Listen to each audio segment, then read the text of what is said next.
नमस्कार दोस्तों। आज हम बात करेंगे हम सबके प्यारे प्रभु श्री राम के जन्म के बारे में।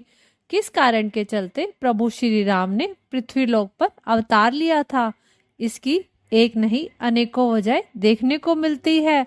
संत तुलसीदास जी ने भी रामचरितमानस में प्रभु श्री राम के अवतार लेने के कई कारणों का उल्लेख किया है। तुलसीदास जी कहते हैं, राम जन्म के हेतु अनेका परम विचित्र एकते एका, जिसमें एक कथा स्वयं भगवान शंकर ने माँ पार्वती को सुनाई। भगवान शंकर कहते हैं, जब धर्म की हानि होती है तब राक्षस और उनके अत्याचार बहुत अधिक बढ़ जाते हैं। तब करुणा निधान प्रभु अलग अलग रूप में जन्म लेते हैं और दैत्यों का वध कर धर्म को स्थापित करते हैं और पृथ्वी से राक्षसों को बाहर विहीन करते हैं। ऐसे अनेकों कारण हैं पार्वती, मैं तुम्हें आज उन कारणों के बारे में बताता हूँ, ध्यान पूर्वक सुनो। जय और विजय को श्राप क्यों मिला और श्री हरि विष्णु को उन्हें वरदान क्यों दिया? सतयुग के समय में श्री हरि के जय और विजय नाम के दो द्वारपाल थे। उन्हें श्री हरि के द्वारपाल होने का बहुत अभिमान हो गया था। एक बार सनकादिक ब्राह्मण, जो दिखने में मात्र 5 साल के बालकों जैसे लगते थे, वो श्री हरि से मिलने बैकुंठ लोक आए। तब जय विजय ने उन्हें बालक जानकर अंदर जाने से मना कर दिया। तब क्रोध में भरकर सनकादिक ब्राह्मणों ने उन्हें श्राप दे दिया, जिससे उनको राक्षसों का तामसी शरीर मिला, जिसमें उनका नाम हिरण्याक्ष और हिरण्यकश्यप था। हिरण्याक्ष का वाराह अवतार लेकर तथा हिरण्यकश्यप को नरसिंह रूप का धारण करके भगवान श्री हरि विष्णु ने उनका वध किया था और अपने भक्त प्रहलाद का गौरव बढ़ाया था। अब बात करते हैं राजा मनु और शत्रुपा के। भगवान श्री विष्णु ने उन्हें वरदान क्यों दिया था? त्रेता युग में यही दोनों भाई रावण और कुंभकर्ण बने, जिन्हें सारा विश्व जानता है। तब श्री हरि ने त्रेता युग में 7वें अवतार में प्रभु श्री राम के रूप में राजा मनु और शत्रुपा के घर ही जन्म क्यों लिया? ऐसा माना जाता है कि राजा मनु और उनकी पत्नी शत्रुपा सृष्टि के सबसे पहले मनुष्य थे। अपनी वृद्धावस्था के समय अपने पुत्रों को राज्य सौंपकर वे दोनों वन में जाकर कई हजार वर्षों तक कठिन तपस्या की और उससे प्रसन्न होकर श्री हरि विष्णु प्रकट हुए और उन्होंने उनसे वर मांगने को कहा।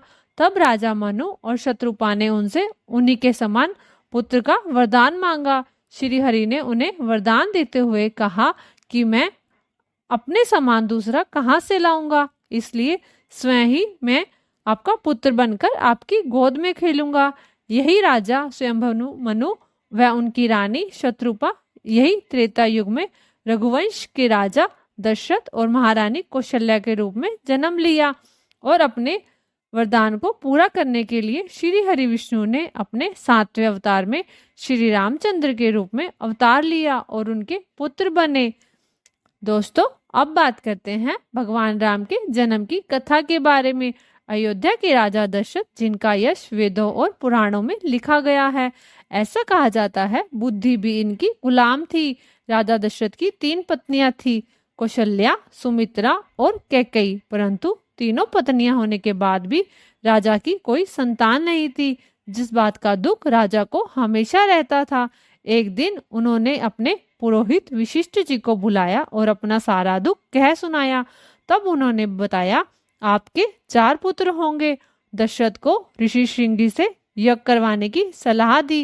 राजा दशरथ ने भव्य मंडप बनवाकर श्रृंगी ऋषि को बुलाकर यज्ञ करवाया और यज्ञ पूर्ण होने के बाद यज्ञ भगवान स्वयं खीर का कटोरा लेकर प्रकट हुए और उन्हें उस खीर को अपनी पत्नियों को खिलाने का आदेश दिया। राजा दशरथ ने तीनों रानियों को खाने के लिए खीर दे दी, जिसके बाद तीनों रानियां गर्भवती हो गई। यज्ञ के ठीक 12 महीने के बाद चैत्र मास के शुक्ल पक्ष की 9वीं तिथि के दिन राजा दशरथ की बड़ी रानी कौशल्या ने एक पुत्र को जन्म दिया, जिसका रंग नीला तथा तेजमय रूप था, जिसको देखकर सभी मोहित होने लगे। जिसके बाद रानी कैकेयी और सुमित्रा के बालकों का जन्म हुआ। अयोध्या में चारों तरफ खुशियां महकने लगी और चारों बालकों के नामकरण के लिए ऋषि विशिष्ट को बुलाया गया, जिसमें कौशल्या के बड़े पुत्र का नाम राम और कैकेयी के पुत्र का नाम भरत तथा सुमित्रा के पुत्रों का नाम लक्ष्मण तथा शत्रुघ्न रखा गया। आज भी पूरे विश्व में बड़े ही धूमधाम से रामलला के जन्म के समय रामनवमी का त्योहार मनाया जाता है। दोस्तों, ये थी प्रभु श्री राम के जन्म से जुड़ी कुछ बातें जिनसे हमने आपको अवगत करवाया है।